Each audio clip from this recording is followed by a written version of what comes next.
Day 0 starts with a decision, not a promise. A clean, cold decision. You are done leaking energy. You are done negotiating with urges. You are done pretending that willpower magically appears without structure. Semen retention for 30 days is not mysticism, not superstition, not a moral badge. It is a controlled experiment on your nervous system, hormones, attention, and self-respect. You are the subject. The lab is your daily life. The first rule is brutal clarity. Urges will come. Not maybe. Certainly. Expect them. Anticipation is power. The man who expects calm collapses at the first spike of desire. The man who expects pressure interprets it as fuel. From the first morning, lock this frame into your mind. Arousal is raw energy. Energy is neither good nor bad. Direction is everything. Days 1 to 3 are deceptively quiet. Testosterone begins a subtle upward drift. Dopamine receptors, dulled by overstimulation, start waking up. You feel normal, which is dangerous. This is where most men slip out of boredom, not lust. Your job here is structure. Wake up at the same time. Cold water on the face. 10 minutes of movement, push-ups, squats, brisk walking. Not for fitness, for signaling. You're telling your brain, we are in control now. Remove friction for good habits and add friction to bad ones. Phone out of the bedroom, browser filters on. No late night scrolling. This is not weakness. This is engineering. Willpower without systems is fantasy. Around days 4 to 7, the body tests you. Libido rises, thoughts sharpen and then scatter. Random sexual images surface without invitation. This is withdrawal from overstimulation, not some cosmic temptation. Treat it clinically. When an urge hits, do not fight it head-on. Fighting creates fixation. Instead, redirect physiology. Stand up. Breathe deeply into the belly for 10 slow breaths. Contract large muscles. Energy moves where attention goes. You may notice irritability. Good. That means energy is no longer being dumped downward. It is backing up into the system. Channel it. Work harder. Train harder. Speak less. Observe more. The mind is recalibrating. Days 8 to 10 bring the first psychological shift. Confidence begins to detach from external validation. Eye contact feels easier. Your voice steadies. This is not magic. It's coherence. Dopamine starts responding to effort again instead of novelty. You begin to feel satisfaction from completion. Use this window. Set one demanding task per day and finish it without distraction.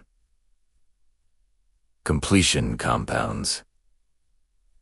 Sleep may fluctuate. If energy spikes at night, don't panic. Use it. Read. Journal. Plan. Sexual energy that isn't discharged seeks expression. Give it direction, or it will take one. Days 11 to 14 are critical.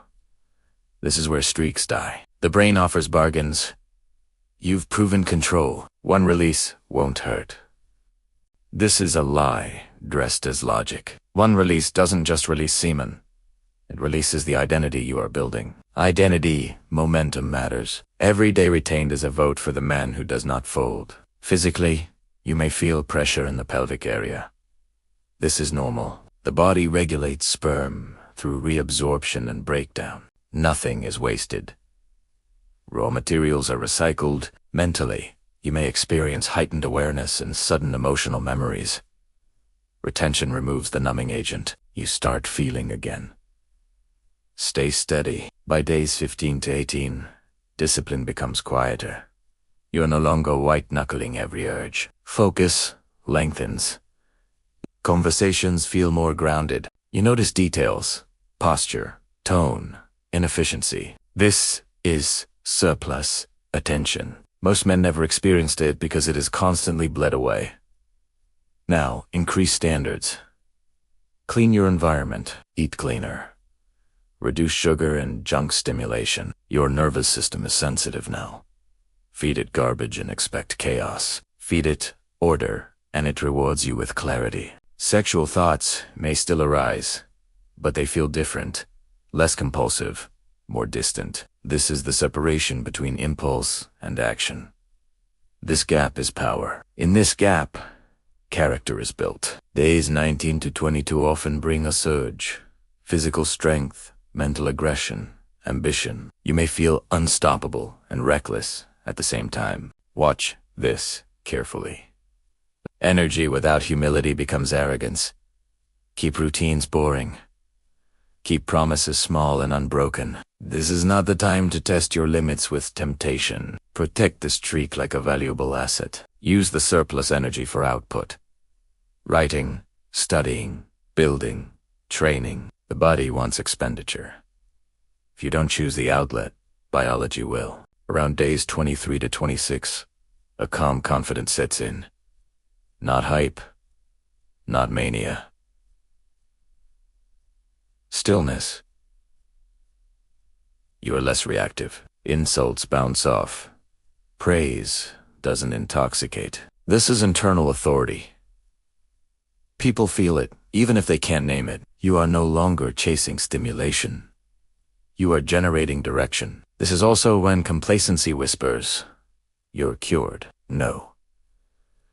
You're conditioned. Conditioning requires maintenance. Continue the rules. SEMEN, wake time. SEMEN, movement. Same friction against distraction. Mastery is repetition, not novelty. Days 27 to 30 are integration. You are no longer doing retention. You are living differently. Sexual energy feels like a background current, not a constant demand. Willpower is no longer a heroic act. It is the default state. Reflect daily. What improved? Focus. Courage. Emotional stability. Be precise. Vague motivation dies. Specific awareness sticks. Write it down. This data becomes your leverage going forward. Now, understand this clearly. The 30 days are not the goal. They are proof. Proof that you can delay gratification. Proof that urges do not command you. Proof that discipline is trainable. Semen retention is not the source of power. It is the catalyst that exposes it. If you return to release after 30 days, do it consciously, not compulsively. If you continue, do it with structure, not ego. The danger is not ejaculation. The danger is unconscious behavior. Unstoppable willpower is not loud. It does not announce itself. It shows up as consistency when no one is watching. It shows up as calm when others panic. It shows up as restraint when excess is available. You started this as an experiment. You end it with evidence. Evidence that you are not a slave to impulse. Evidence that energy, when conserved and directed, multiplies. Evidence that the mind follows the body when the body is disciplined. Most men will never try this seriously. Fewer will finish. That alone separates you, not morally, mechanically. You now know what pressure feels like, and that you can hold it. That is willpower. Not motivation. Not hype. Pressure, contained and aimed. And once you experience that, you don't go back easily.